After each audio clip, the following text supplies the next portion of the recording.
नमस्कार। चलिए आज एक कहानी सुनते हैं, एक शेर की। लेकिन ये कहानी सिर्फ एक जानवर की नहीं है, ये असल में हम सब की कहानी है।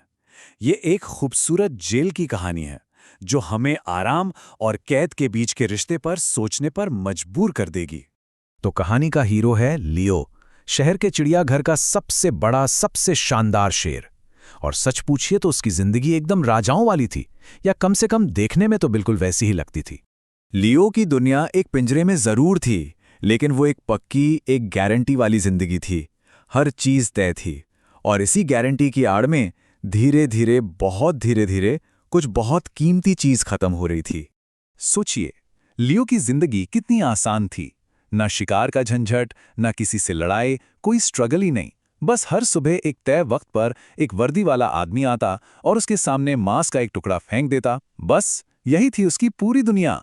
पता है, लियो कभी कभी जंगली शेरों पर बनी डॉक्यूमेंट्रीज भी देखता था, और उन शेरों को देखकर जो घायल हैं, दुबले पतले हैं, जिंदा रहने के लिए भागदौड़ कर रहे हैं, उन्हें देखकर लियो को हंसी आती थी। वो सोचता, कैसे बेवकूफ हैं ये, इतनी मेहनत क्यों करनी जब खाना खुद ब खुद आपके पास आ सकता है। लेकिन इस आराम की एक कीमत थी। धीरे धीरे लियो ने ज्यादा चलना फिरना ही बंद कर दिया। आखिर जरूरत ही क्या थी? और फिर उसने दौड़ना भी बंद कर दिया। उसके पैर, जिनमें कभी पूरे जंगल में दौड़ लगाने की ताकत थी, अब बस कुछ कदमों के मोहताज हो गए थे। हालत ये हो गई कि उससे दहाड़ना भी फालतू लगने लगा। उसकी वो ताकतवर दहाड़ अब बस एक खामोशी में बदल चुकी थी। वो सिर्फ खाता था और सो जाता था। लेकिन फिर एक रात कुछ ऐसा हुआ जिसकी किसी ने कल्पना भी नहीं की थी। आजादी ने खुद उसके दरवाजे पर दस्तक दी। हुआ यूं कि एक रात जोरदार तूफान आया, चिड़ियाघर में भयंकर बारिश, और उसी बीच एक शॉर्ट सर्किट हुआ और लियो के पिंजरे का लॉक टूट गया, दरवाजा खुल गया। सोचिए, आजादी ठीक उसके सामने खड़ी थी। पर कहानी का सबसे बड़ा मोड़ तो अब आता है, जब पता चलता है कि असली जेल क्या थी, और वो जेल लोहे की सलाखों की बनी ही नहीं थी। लियो उठा। उसने बाहर अंधेरे जंगल की तरफ देखा। उसने आगे बढ़ने के लिए एक कदम बढ़ाया ही था कि उसके पैर कांपने लगे। उसकी मांसपेशियां इतनी कमजोर हो चुकी थीं, उसका शरीर भूल चुका था कि दौड़ा कैसे जाता है, शिकार कैसे किया जाता है।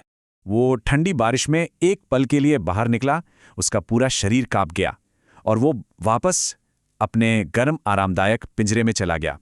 उसने आज़ादी को ठुकरा दिया। उस रात असली सच्चाई सामने आई। पता चला कि लियो पिंजरे से नहीं, वो तो उस मांस की टुकड़े से बंधा था। सिर्फ एक गारंटी वाले खाने के लिए उसने अपनी ताकत, अपनी फितरत, अपना सब कुछ बेच डाला था। अब आप सोच रहे होंगे कि ये तो बस एक शेर की कहानी है। नहीं, ये हम सबकी कहानी का एक आईना है। आप जरा ध्यान से सुनिए, वो शेर, लियो, असल में हम ही हैं। देखिए, वो जो पिंजरा है ना, वो हमारी वो जॉब है जो हमें शायद पसंद नहीं। वो मांस का टुकड़ा, वो है हमारी पक्की सैलरी। चिड़ियाघर का रखवाला, वो सिस्टम है जो हमें गारंटी देता है। और वो जंगल का डर, वो है रिस्क लेने का डर, भूखे रह जाने का डर। हम सब उस पिंजरे से नफरत तो करते हैं, लेकिन भूख का डर हमें उससे भी ज्यादा लगता है। तो आखिर बात क्या है? बात है आराम की कीमत की। कभी कभी जो चीज हमें सबसे ज्यादा सुरक्षित महसूस कराती है, वही हमारा सबसे बड़ा खतरा बन जाती है। क्यों? क्योंकि ये हमें अंदर से खोखला और कमजोर कर देती है।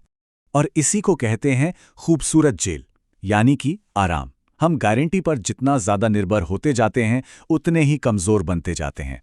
हम सुरक्षित जरूर हैं, लेकिन हम अब जंगली नहीं रहे। हमारी लड़ने की, जीतने की वो जो एक फितरत होती है, वो खत्म हो जाती है। ये एक सीधा सा हिसाब है। जब सुरक्षा बहुत ज्यादा बढ़ जाती है, तो ताकत और लड़ने की इंस्टिंक्ट वो बहुत कम हो जाती है।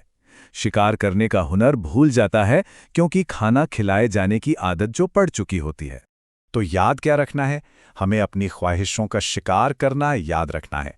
आगे बढ़ने की जो भूख है, उसे कभी मरने नहीं देना है, क्योंकि उस भूख का मर जाना ही सबसे बड़ा खतरा है। देखिए, एक असली राजा संघर्ष कर सकता है, उसे चोट लग सकती है, वो शायद नाकाम भी हो, लेकिन वो कभी भी अपने सपनों का पीछा करना, उनके लिए लड़ना नहीं भूलता। तो आखिर में एक सवाल खुद से पूछने वाला है, अगर किसी दिन आज़ादी का दरवाज़ा खुल जाए, तो क्या उसे चुनने की हिम्मत हम में होगी? इस पर सोचिएगा जरूर।